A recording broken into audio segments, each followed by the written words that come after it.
Hazırda qulluq prosesi nə yerdədir, necə həyata keçirilir bunlar barədə bizə Nigar məlumatı çatdıracaq. Nigar, sabahın xeyir olsun, səni eşidirik biz.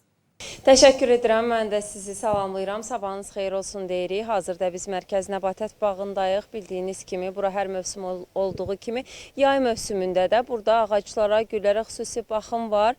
Hazırda isə biz ağacların dərmanlama prosesi ilə yaxından tanış olacağıq. Ətraflı məlumatı isə bizimlə birgə birbaşa bağlantıda olan Mərkəz Nəbatət bağının məsləhətçi aqronomu Məhbubə Babayeva çatdıracaq. Məhbubə xanım, sabahınız xeyir. Salam, sabahınız xeyir olsun. Xoş gördük. Bəli, bizim bağımızda bitkilərə qulluq daim aparılır. Bizim bitkilər diqqət həmişə var. O bitkilərin dedim dərmanlanması da mütəmadi aparılır. Dərmanlamanı aparmaq üçün biz səhər saatlarında əsas dərmanlama gedir.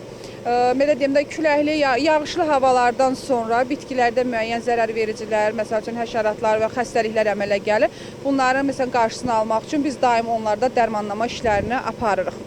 Həyatyanı sahəsi olan tamaşaçılara məsləhətiniz nə ola bilər bununla bağlı? Yəni özləri edə bilərlərmi dərmanlamanı? Həyatyanı sahəsi olanlar da bəli, özləri məsəl üçün dərmanları alıb, məsələn müəyyən bitkilərdə xəstəlikləri müəyyən etdikdən sonra həmin bitkilərə qarşı dərmanlardan istifadə eləməlidir. Dərmanlardan istifadə eləməkdən əvvəl onu diqqətli oxumaq lazımdır, qaydalarına əməl etmək lazımdır ki, qoruyucu əlcəklərdən, maskalardan istifadə etmək lazımdır ki, onlara zərər yetirməsin. Məhbubə xanım, çox təşəkkür edirəm.